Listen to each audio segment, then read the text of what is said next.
বলবেন যে এত মানুষের ভিড় কি কারণ?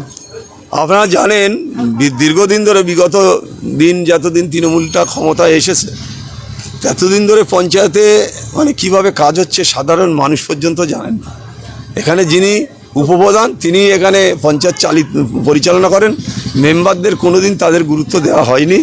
তারা কি কাজ হচ্ছে তাও জানেন না, তারা নিজের ওয়ার্ডে কী কাজ হচ্ছে সেটাও ওনারা বলতে পারেন না। বলতে পারেন কে? এখানকার উপপ্রধান যিনি বাদশাহ সাহিংসা তিনি বলতে পারেন। তিনি এখানে টাকা ভাগ করেন, তানার মতন করে টাকা ভাগ করে নিয়ে চলে যান। এলাকার সার্বিক উন্নয়ন থেকে ব্যর্থ মানুষ কোনোভাবে সার্বিক উন্নয়ন করতে পারেনি।